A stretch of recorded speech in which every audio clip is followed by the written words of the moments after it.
Y vámonos ahora con Epigmenio Ibarra.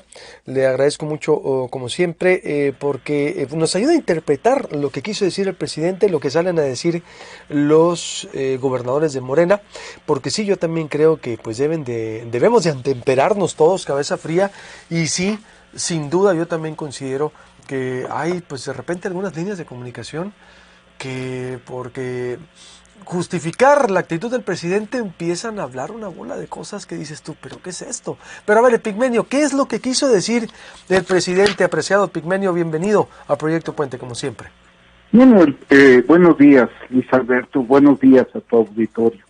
La verdad, lo que hizo el presidente primero fue exhibir esta cosa vil de unos cuantos líderes de opinión muy importantes, que eran muy importantes en el pasado y que han dejado de ser, y que se atreven a soltar una especie que no tiene base ni fundamento alguno.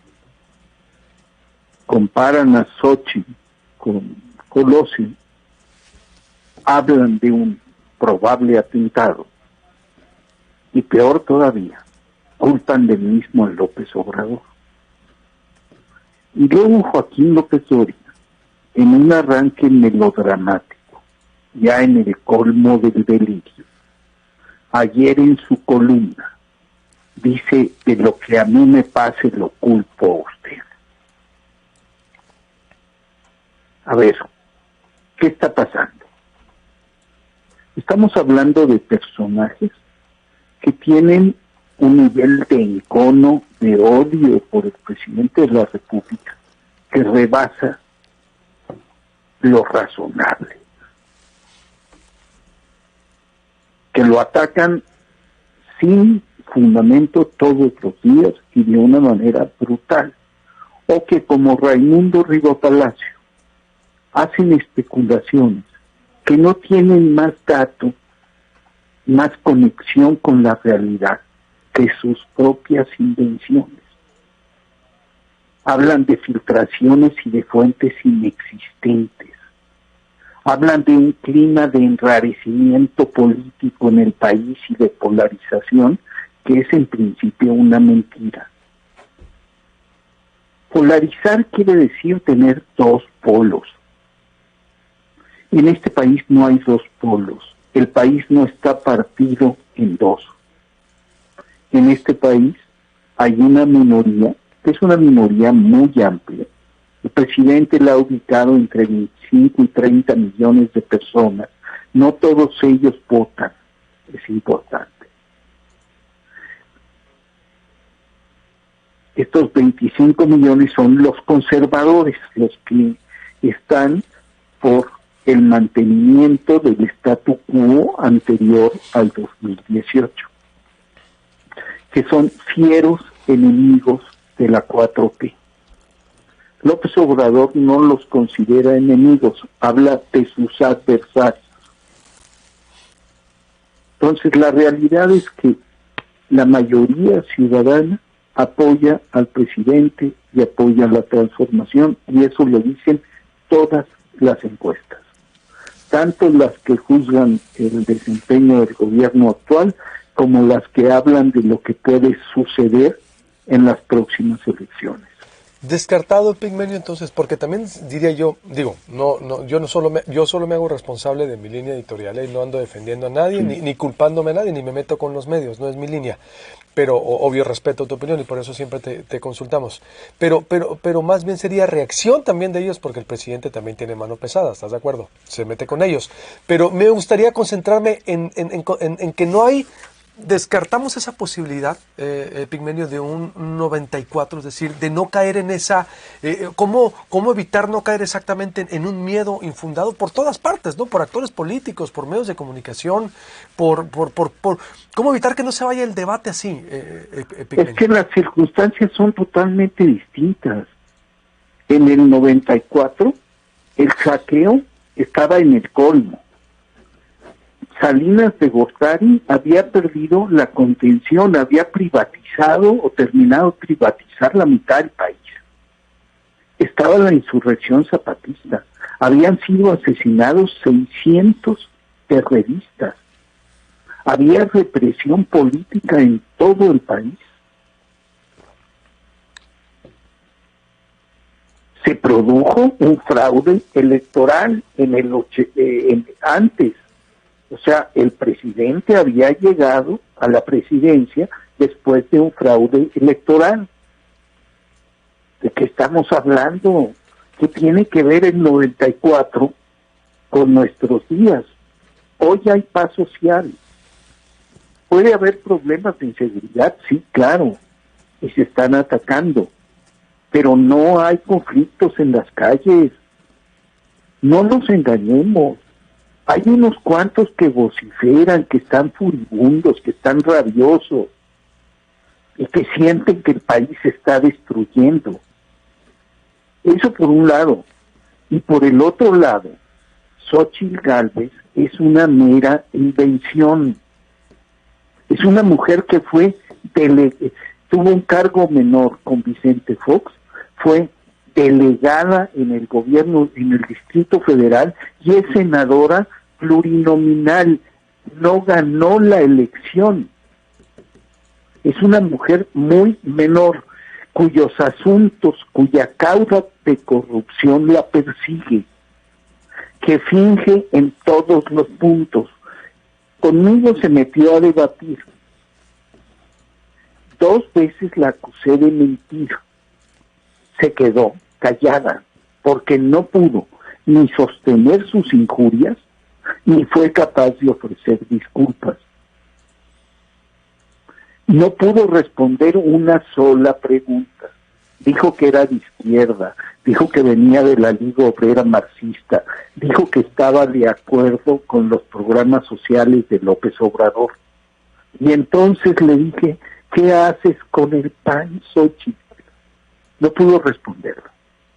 Es un personaje muy menor, sacado de la chistera por Claudio X González y por Joaquín y por Raimundo y por Beatriz Pajés, inventado. No es Colosio. Colosio era una figura muy importante dentro de la política mexicana, que hizo un discurso fuerte en el Monumento a la Revolución. Dime una sola palabra que haya dicho Xóchitl que tenga el peso del discurso de Colosio. Y dime un solo momento en que esta situación actual se compare con la del 2000, con la de 1994. No, sin duda. Yo coincido en esto último contigo, ¿eh? Y además hay una serie que recomiendo mucho ver en Netflix que le hizo Diego Sorno, es un amigo en común, tú sabes, muy querido. Diego, Sí. yo te conocí aquí en el estudio por él, y que exactamente, en esta última parte tienes toda la razón.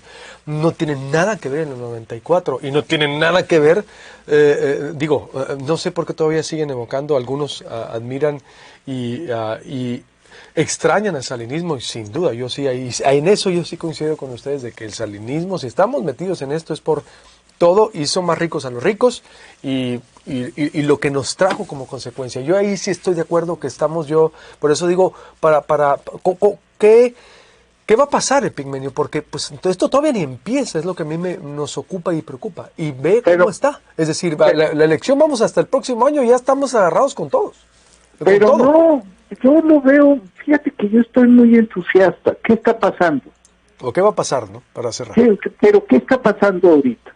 Hay 6 aspirantes de Morena que están recorriendo el país, que no están trenzados en debates entre sí, de descalificaciones, que firmaron un acuerdo para actuar dentro de ciertos márgenes, porque es una contienda entre compañeros.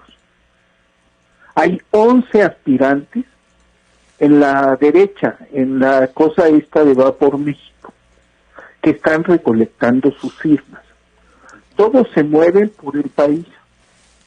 Hay periodistas o gente que se dice periodista, que antes eran dueños, señores de horca y cuchillo, porque la prensa destruía vidas, prestigios, hacía lo que le daba la gana, porque estaba al servicio del poder. Hay periodistas que dicen hoy lo que se les da la gana. López Dóriga puede mentir impunemente, Riva Palacio puede mentir impunemente. Y nadie le dice nada. No hay una llamada al vidrio, no le dicen a Pacho González, saca a López Dóriga, como si pasaba apenas el sexenio pasado. Entonces, es una transformación en libertad. Hay una contienda política abierta. El presidente adelantó la sucesión y entregó la decisión de la sucesión, que era una decisión que le competía exclusivamente al presidente, con esa institución no formal, pero perversa del tapadismo, la entregó a la población, que decida la gente. Entonces vivimos un clima totalmente distinto. ¿Que se discute? Sí. ¿Que el presidente les dice sus verdades cuando miente? Sí. Pero la vileza es hoy impotente. Epigmenio. No puede. Sí. No pueden como antes, Luis Alberto. Epigmenio, como siempre, te agradezco mucho por los tiempos y era importante tú pues que nos dieras tu punto de vista para interpretar lo que está ocurriendo y pues mantenemos la comunicación. Ándale, pues, muchísimas gracias. Un abrazo. Te mando un abrazo. Epigmenio Ibarra, con su análisis, yo hoy sí estoy de acuerdo con él, exactamente no es 1994. Me llama mucho la atención cómo algunos pudieran evocar o extrañar al salinismo. Extrañar en lo que realmente se convirtió y era el país. Y exactamente, ¿por qué mataron a Colosio? Los priistas. Hay mucho que ellos saben y no dicen. O como, bueno, pueden decir, tal vez como la carta aquella famosa de Carlos Castillo Peraza, de Berto Castillo, no, es el hijo de Carlos Castillo, cuando era dirigente del PAN, que decía, vio a Salinas muy triste, que a lo mejor Salinas no pudo haberlo mandado a matar. No lo sabemos. Sucedió en su sexenio, o a lo mejor se le salieron de control su gente, como los mismos panistas decían. Lo cierto es que a Colosio fue un crimen de Estado. Y ahí está, y yo sí estoy de acuerdo con en esa parte de que no es 1994 y que tenemos que temperarnos cabeza fría y se hacen unas teorías de conspiración, pero reitero, están ahí el tú por tú. Por eso nosotros tratamos de interpretar y bueno, metemos aquí nuestra cuchara porque yo sí estoy de acuerdo en que en el 94 Carlos Salinas, cómo se le echó flores y vea cómo terminó el país.